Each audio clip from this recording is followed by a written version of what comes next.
So, what are we going to talk about this morning? Well, we're going to talk about this morning building a big business. And I thought that was a great way to kick it off. And I actually thought, if you're willing, we should interview Ben. All right. So Ben, I was thinking about this morning, so I wrote this down. Speaking of overnight success, you know, I've known you for a bit, back when you were first building your team. I was tan, tall, skinny. Yeah. We call that the young Ben. The young Ben, if you see some of the pictures. I still use the same photo, actually. We did notice that. Okay. Did you always know that you would build a big business like this? It's a question that I get asked quite a bit. And I've met some dreamers in my life. There's some people that dream really, really big. And I think Elon Musk is a dreamer. Like, he dreams about going to Mars. I've never been an Elon Musk type of thinker, because I don't know if I have a lot of self-doubt or confidence issues, or I'm just super realistic. But when I sold 25 homes, Deb, I knew I could sell 50. Mm-hmm.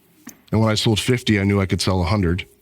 When I sold 100, I knew I could sell 200. When I sold 200, 400, 400, 800, right? You can see your potential 2 or 3 steps in front of you, because how many in the room, honestly, honest question, how many in your room, raise your hand, if you feel like you lived up to 100% of your potential last year? All right, here's another really honest question. If you worked at 50% or less of your potential last year, being truly, truly honest with yourself, how many people feel like they achieved at 50% of their potential last year? Anybody in the room? See, that's what I feel like with me. Like, I left 50% of my potential on the field last year. And if that's the case, I can do so much more than what I'm doing today, Deb. So what's the difference between a small business? We have fabulous, talented entrepreneurs here, but they don't have the business at the level you do. So what's the difference between a small business and a big business? There's only 2 things in business that stop you from growing. One, the lack of money, the lack of reserves, or the lack of a profitable business. That stops you from scaling, because you're always worried about financial issues. What's the second thing? The lack of people. Mm-hmm. You haven't attracted talented people around you that unlock your potential. Why am I good? I'm not. My people are phenomenal. Are they better than me at every single thing? No. But there's things that they do that are so much better than me, right? I've worked on being really good at this very narrow focus of real estate. For instance, I think I'm a hunter. Apologize in advance, James. Figuratively and in reality, like I'm a person that goes out there, and my highest and best use, Andrea, is to go find business and to find opportunities. And every second in my business, Brian, that I'm not actually doing that, I'm taken away from the potential of my business. When I unlocked my first step of my business, it was when I hired Jolene, who should be in the room today. Jolene, are you in here? Super in trouble. Oh, there she is. There she is.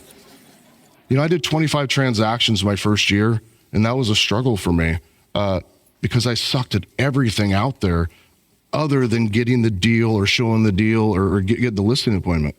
When I brought in Jolene, you know, my very first hire 17 years ago, I did 84 transactions the next year. Why? Because she took everything off my plate that slowed me down, and I could spend my time, write this down, working at the highest hourly rate. I ask myself the question all the time, Jacqueline, what's my hourly rate? What's my hourly rate? Because I have to care about my hourly rate if I want to increase my business. So here's one for you. What are a couple of things that they all need to focus on if they really want to grow? I think you call it the duties of a CEO, because, for an example, how many years has Jolene been with you now? 17. So how do you keep someone like that and help them grow? And how do you be that CEO that can build that machine? Sure. let's take that question in two pieces. First, let's think about, what if you're an agent in the room and you're trying to unlock your potential? And then two, let's think about you're transitioning from that agent to this business owner and you're trying to unlock your potential. Let's take the first one. Okay. And that's, you got to understand the real estate success principles. As an agent in the room, you have to know the real estate success principles and you got to work on it.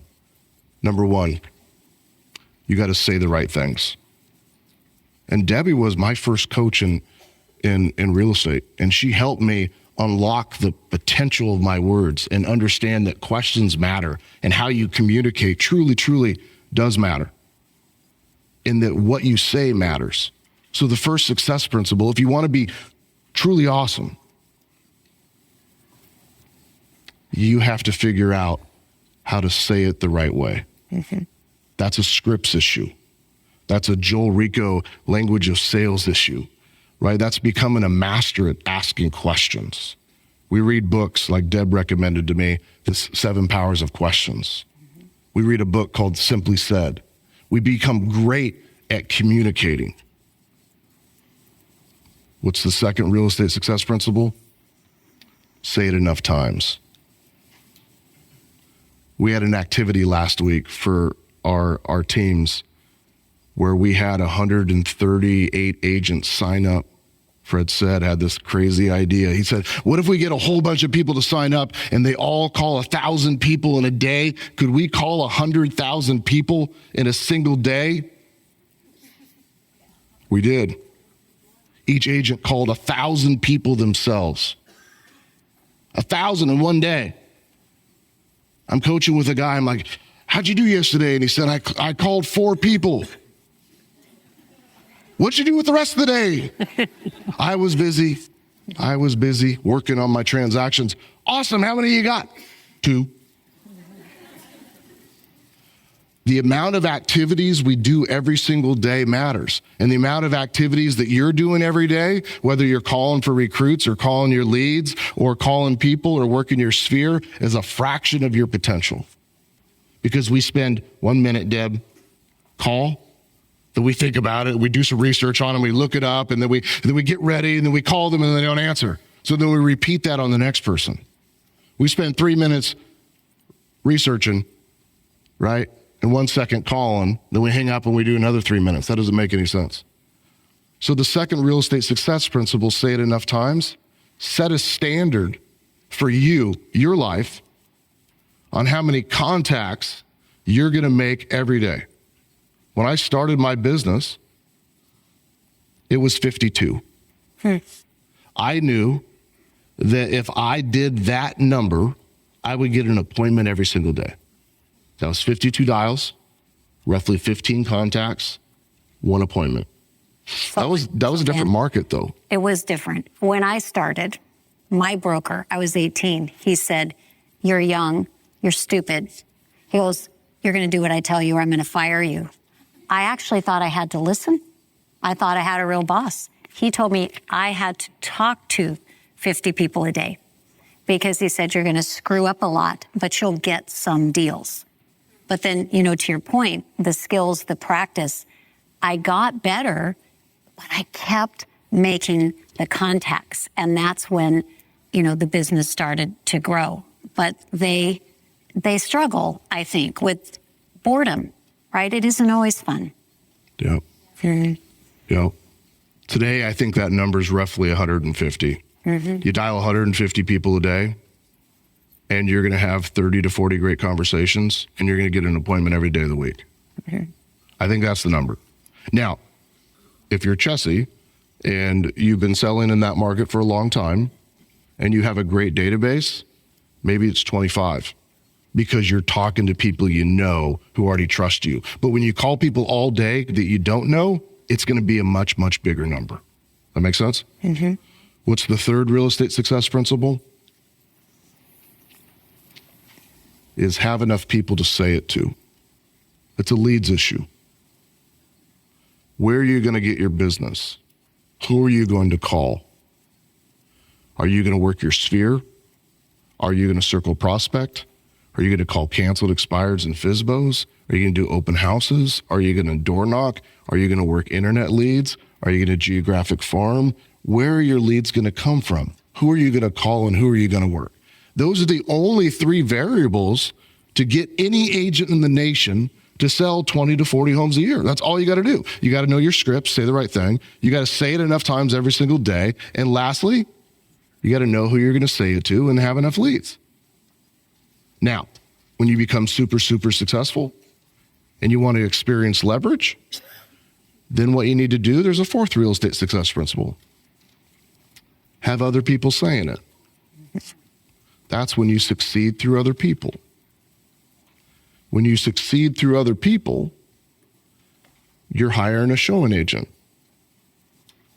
Maybe you're hiring a buyer's agent. Maybe you're getting an admin. And those people lead generate with you. Everybody's job in the business, Wes, is to lead generate.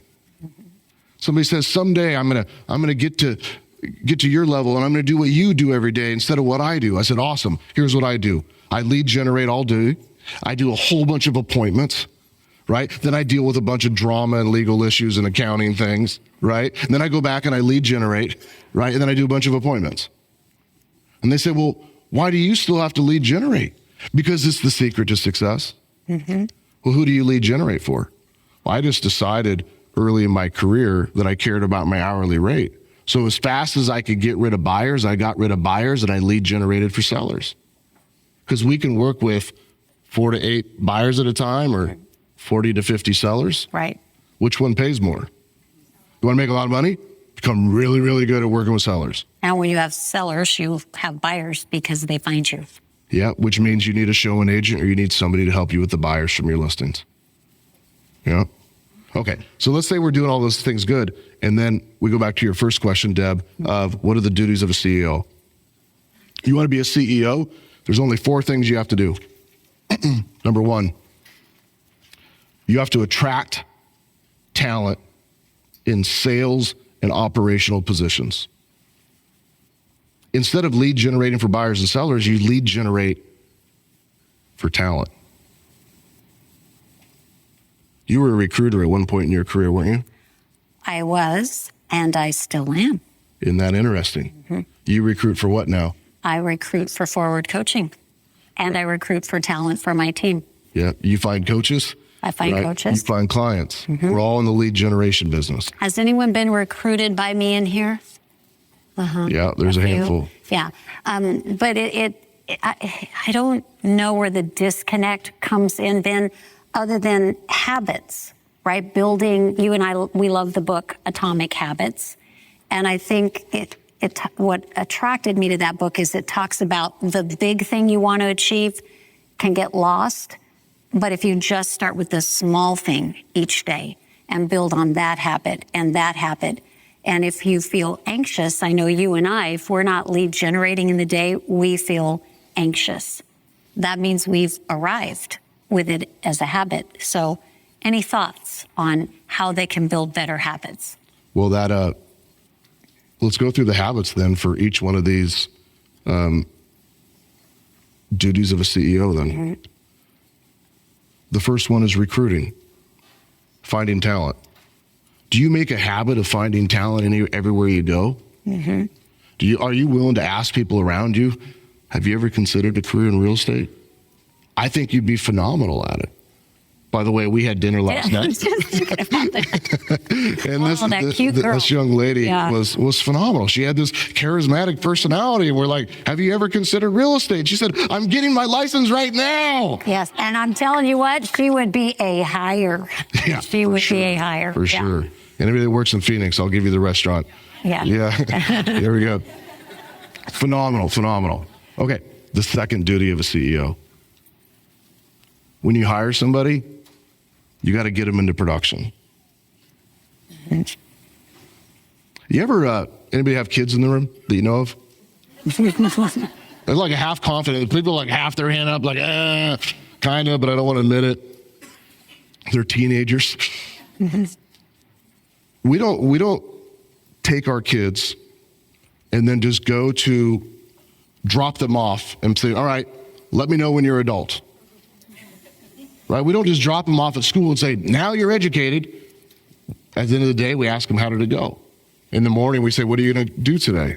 We make sure they pack a lunch, right? We make sure they do their homework. We make sure they learn other things. We get them into other activities. But so many of us, when we hire people to our business, we bring them in and say, good luck. Let me know when you're an adult. There's no lunch provided here. We have to get them into production. That's our duty.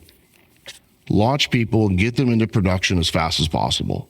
Christine, when I first started, I'd always tell agents, you need to make sure that you have 6 months of reserves if you're going to get into real estate. They say, why? Because that's how long it's going to take you to start getting checks. So here's what happened. It took them 6 months to get a check. I changed my script. You are going to have a buyer and a listing in your first 30 days. And on day one of showing up for my team, you're going to have one person who's interested in talking to us about selling, one person who's interested in talking to us about buying or investing, and one person who's interested in a career in real estate by day one. Also on day one, you're going to have 200 names with at least one way to contact them in the spreadsheet that we provided so that we can upload your sphere into Brivity so you can start working with people that already know and trust you. On day one, if you don't do those things, it's actually your last day. I apologize in advance. We got to get people into production as fast as possible. If you don't, they start doubting their confidence, Barb. Why do we do the 1,000 dial day? Because if you can get somebody to call 1,000 people in a day, calling 150 isn't going to be that bad. Why spend 3 months training somebody just to realize they have call reluctancy? Right. Adelina, my partner in Austin, Texas, she used to make them dial 1,000 people before day one. She didn't want to order the business cards and the name tag and give them the cool t-shirt when they weren't going to do the stuff. What's the third duty of a CEO? To retain your talent. To make sure your admin doesn't quit and your ISAs have opportunities and your TC is loved on and your agents, when they start doing 20 to 40 transactions, that they have an opportunity bigger with you than they would on their own. That's our duty, to show people that we can make more money together than we ever could apart, and then you got to prove it. We have buyer's agents that make $1 million a year. We have buyer's agents that make or have bought their 5th, 6th, 7th property. We have showing agents that work on 10 or 15% of the commission that are making $16,000 to $20,000 a month in a medium price point market. Mm-hmm. You guys know the average agent in the United States with 10 years experience sells 10 homes? I was listening to a couple of the major brokerages. They do their financial earning calls and they have all their data. You can look up any of these brokerages. And they talked about their per agent productivity was breaking $1 million in volume per agent. That would have been cool in like 2008 in Detroit when you could buy them all for $5,000. But right now, what is that in your market? 1, 2, 3 transactions? Apologize, Ryan. That's closer to 4 or 5. 2. These people aren't professionals. You're a professional. If you sell 20 homes, you're outperforming the average agent by 2,000%. 2,000%. An agent on a team should do 20 to 30 transactions their first year, unless they're a freak like Gail, who did 79 transactions her first year as a rookie. And she's a grandma, kind of a mean one, but she's a grandma. She puts up with zero shit from her grandkid. Okay, that's the third duty of a CEO. Attraction, hire. Get agents into production. Third, retention. The fourth duty, that's all the business stuff. It's our duty, Deb, to have a P&L and a budget and have good contracts, good legal agreements, have a good marketing plan and beautiful brand, really nice swag. We're huge swag people around here, right? To do all the business things. There's a whole bunch of things out there that we need to do as business owners so that we can move through Robert Kiyosaki's cash flow quadrants. How many people have read Robert Kiyosaki's cash flow quadrants? All right, that's awesome. If you haven't, you should read it. The very first box of the cash flow quadrants is the employed box. That's the E box. You know you're in the E box as you wake up every single day and you say, I do it. Mm-hmm. I do it. The second box, you move down, it's the SE box, self-employed.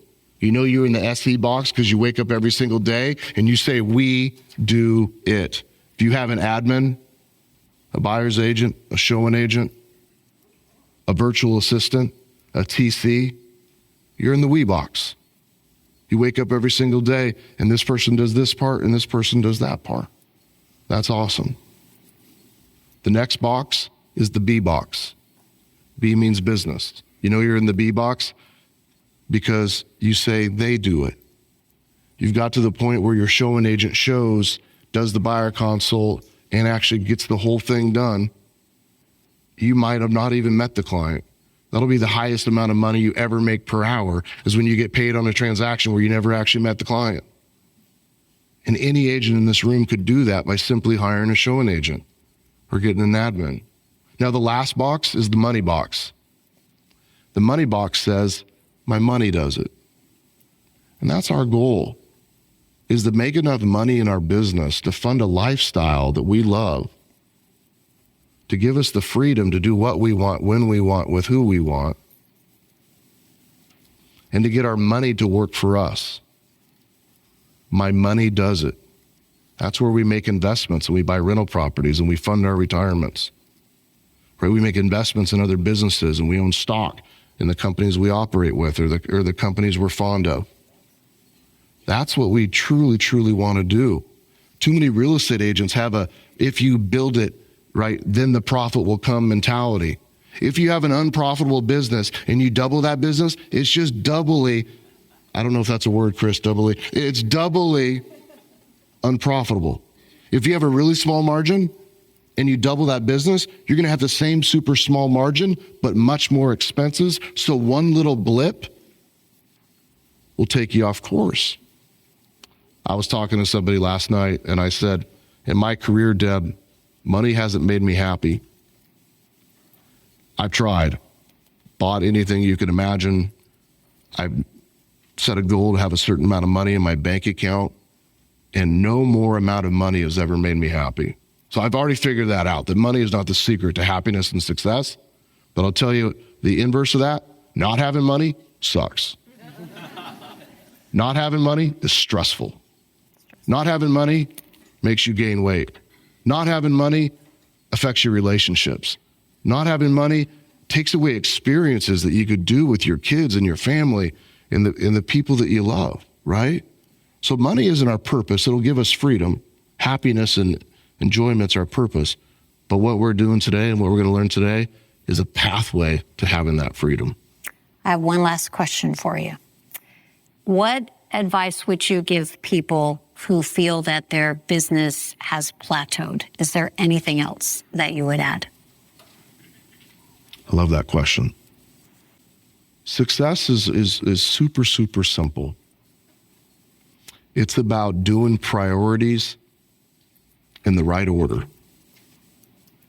It's about asking yourself every single day, what does winning look like today? I have this self plan that I do. Some of you have heard of it. Some of you have even tried it for a couple days and then stopped. But it's something that I live by. It's called my daily plan. And my daily plan unlocks my potential. It's very simple.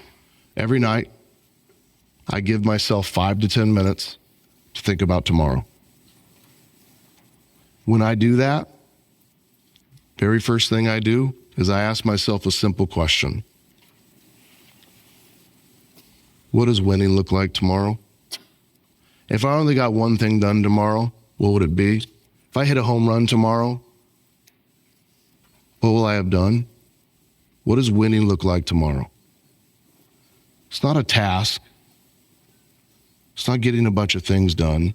It's if I was to come home and give you a high five, and I said, I killed it today, what did I accomplish? Some days, it's as simple as getting my taxes filed. Some days, it's like not procrastinating and getting some appointment booked. Sometimes it's doubling down and setting 2 recruiting appointments or moving through a deal. It's not complicated, but it allows me to celebrate every single day when I come home and I feel like I won. When I was a cable guy, Deb, I loved being a cable guy, honestly, because I would get to a job and I would do these things. And when I got done, I got to see that the job was completed. I had a sense of satisfaction, right? Like making a piece of furniture, right? It's just done. We don't have that sense of satisfaction in our business. It's never done. It's never done.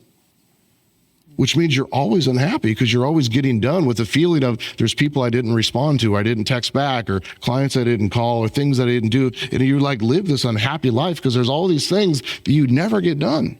I decided to stop living unhappy, so I decided what I was going to celebrate tomorrow when I got that one thing done. Step 2, I make a list of all my priorities. I don't know if you have like a super like freaky brain. Maybe your priorities come out of your head in the right order. Mine don't. So I just regurgitate, just puke all my priorities onto a piece of paper, and then I circle the one that I think is most important. And then I write a number 2 by the second one. Then I write a number 3 by the third one, and a 4 and a 5. And then the rest of them don't actually matter. The rest of those are just tasks. Those are just things. But I'm clear that if I get the number 1 thing done, I won. If I do the number 2 and the number 3, what am I really doing? I'm procrastinating the number 1 because the number 2 and number 3 were easier and more fun. Mm-hmm. So I always make a list for my priorities for the next day. Step 3, I look at my calendar. And I hate saying this on stage.